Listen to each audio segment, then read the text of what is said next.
Imagine the boredom of living in a world where everything could be explained and there were no mysteries left to solve. Mysteries are a part of what makes life exciting because they keep us guessing. We all love a good problem to solve, but it can be frustrating when we can't find the answer. That's the same frustration scientists faced when they dug into these archaeological finds. We begin with a very rare ancient Roman discovery that took place in Albany, Romania in February 2023. This is an iron cavalry parade mask, and it's about 1,900 years old. Roman parade masks are rare discoveries, but this one is especially rare. Of the few parade masks that have been found in Romania before, all were made of bronze. This is the only one ever found in the country to be made of iron. Unfortunately, the consequence of it being made of iron is that it's very heavily oxidized, which is down to it spending centuries buried in damp soil. Experts say that the mask is of the calcrese type, which can be identified from the slimness of its eye slits, wide nose, and strangely peaceful expression. The discovery was made by Betej Viorel, an amateur metal detectorist. That, too, is a rare event, as people who want to own metal detectors in Romania require a license from the government. This particular mask probably belonged to someone who was stationed at the nearby Roman fort of Bumbesti Giu during the Dacian Wars, and will hopefully look a lot better after it's been cleaned up and preserved. A unique gold glass personification of Rome has been discovered during the construction of Rome's Metro C subway line at the Porta Metronia station in February 2023, where military barracks were previously found in 2016. This is the only known representation of Rome in ancient gold glass. The artifact will be displayed in a new subway station museum alongside the in situ exhibition of the barracks. Gold glass was a glass-making technique where a thin layer of decorated gold leaf was sandwiched between two layers of transparent glass. Religious motifs were common for these artifacts. The ones we found are so similar that they may have been created by the same workshops, with the imagery altered to appeal to people of different faiths. The newly discovered gold glass depiction of Rome shows her as a female figure wearing an Amazonian-style dress, a helmet with a plumed crest, and a diadem on the forehead. She holds a spear across her chest, and the details of her hair and helmet are finely crafted. The gold Roma was cut out of a glass vessel and kept as a decorative object for display. The artifact is dated to the early 4th century. Becoming the wife of the English King Henry VIII was a risky business for women. He married 6 times and ordered the execution by beheading of 2 of his spouses. Catherine of Aragon avoided that fate, though.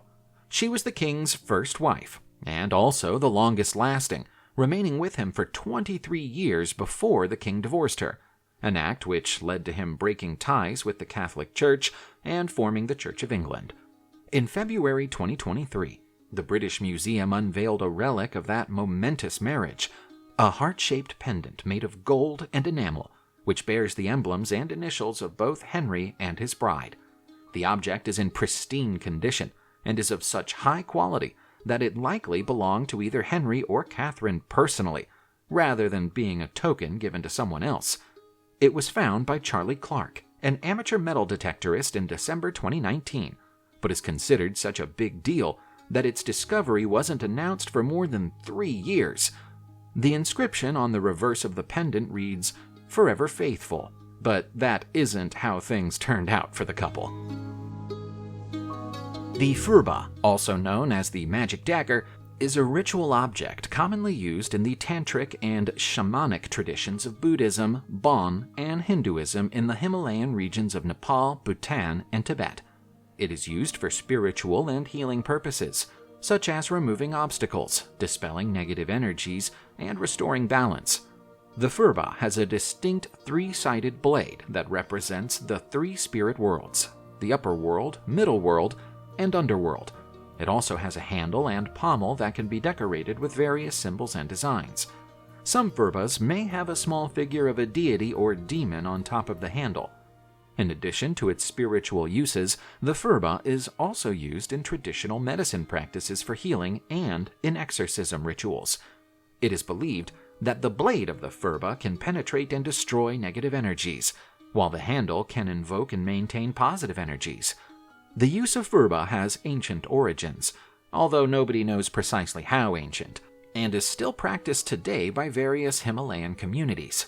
It has also gained popularity in Western cultures as a decorative item or as a symbol of spiritual protection.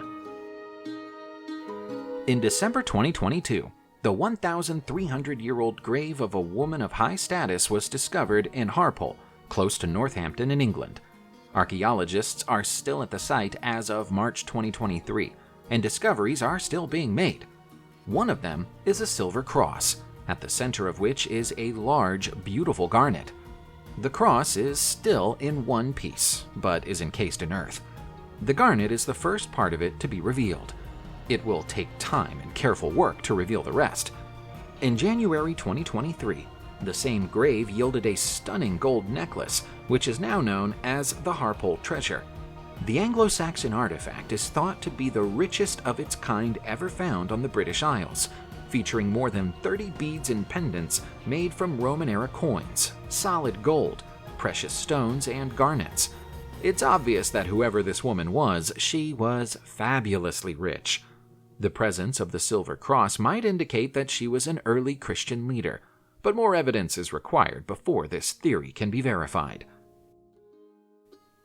In January 2023, the remains of Anne d'Alger, a 16th century Countess of Laval in France, were studied with new technology. Her remains were found in 1987 during an excavation in the chapel of the Vieux Château de Laval, but an important detail was missed at the time. The teeth of the Countess were kept in place using gold wire. This is yet another odd detail about the burial of the Countess, who's already well known to historians and archaeologists for being buried in a lead coffin inside a wooden sarcophagus, with a human heart in a tiny lead casket placed atop the exterior casket. Nobody knows who the heart belongs to. There's no inscription, nor any other identifying material. Her remains had been embalmed by someone with expert skill. While it's possible that the gold wire was used to hold her teeth in place after she died, experts think that's unlikely. She had periodontal disease, and her teeth would have been loose, so the wire would have been a practical and probably painful way of keeping them in place. A henge is a prehistoric monument characterized by a circular bank or a ditch, usually topped with a wooden or stone circle. The most famous henge in England is Stonehenge, but the most unusual grouping of the ancient monuments is the Thornborough henges. There are no stone circles here, which might be why the site is less famous than Stonehenge, but they represent a remarkable astronomical achievement. The three circular banks of the Thornborough henges align perfectly with the stars that make up Orion's belt in the night sky. Aside from being precisely aligned and geometrically identical, they're also very big. Each of the three henges comes with a 9-foot-high bank, a 9-foot-deep trench, and a 750-foot diameter.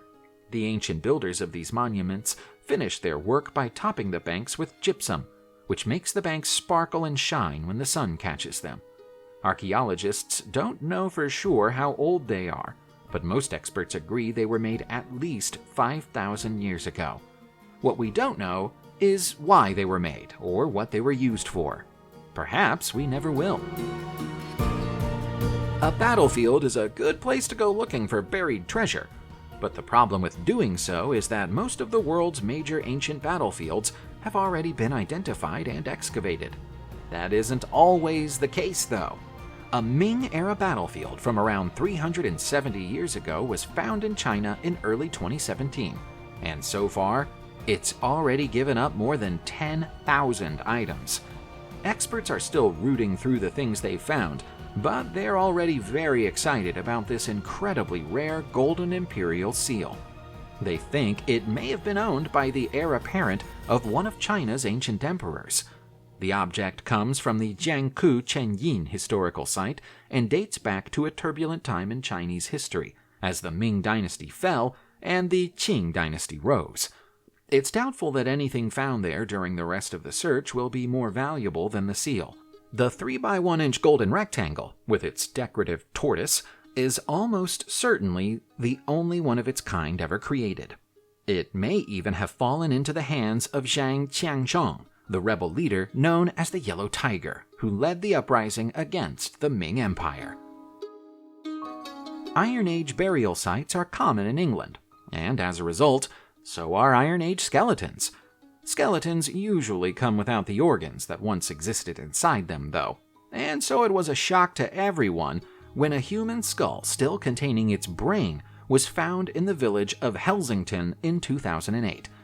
Its owner didn't meet with a happy end.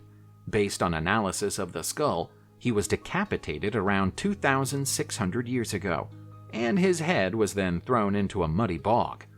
The brain is usually one of the first organs to decompose, and so the fact that it was still present when the skin and even the hair had disappeared from the skull mystified the archaeologists who discovered it. The zero-oxygen environment of the bog would have helped with preservation to some extent, but not to the point where the entire brain should have survived for so many years.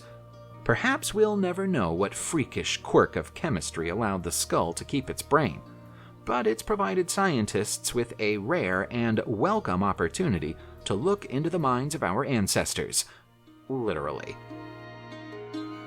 It's been known for years that there were wrecked cargo ships deep below the waters of the Levantine Basin in the Mediterranean Sea, but they've proven to be difficult to find.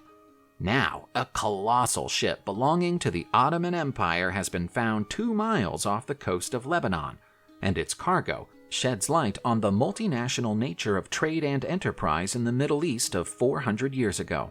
The ship, which sank in the 1630s while en route from Cairo to Istanbul, contains goods from 14 different countries, including a collection of fine Qing dynasty Chinese porcelain that was probably destined for the table of Ottoman ruler Sultan Murad IV. Also present are Arabian incense sticks and candles, water jars that most likely came from Yemen, and Indian pepper.